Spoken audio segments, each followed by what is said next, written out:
Welcome to our video, where we will be comparing two popular portable washing machines. On one side, we have the mini portable washing machine, known for its compact design and S+ clean technology. On the other side, we have the portable washing machine, which boasts a larger capacity and multiple cleaning modes. Let's dive into the details and see which one stands out in this showdown.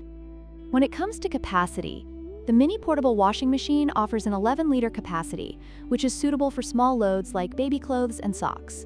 In contrast, the portable washing machine has a larger 15-liter capacity, making it more versatile for washing a greater variety of items. This difference in capacity could be a significant factor for users who need to wash more at once.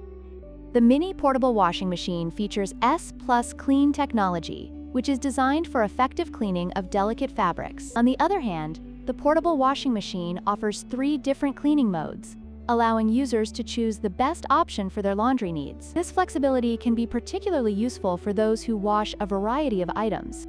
In terms of warranty, the mini portable washing machine comes with a 30-day warranty, which may raise concerns about its longevity. In contrast, the portable washing machine offers a 1-year warranty, providing more assurance to potential buyers regarding its durability and reliability. In conclusion, both portable washing machines have their strengths and weaknesses. If you prioritize a compact design and advanced cleaning technology, the mini portable washing machine might be the right choice for you. However, if you need a larger capacity and more cleaning options, the portable washing machine could be the better option. Don't forget to like, share, and subscribe for more comparisons.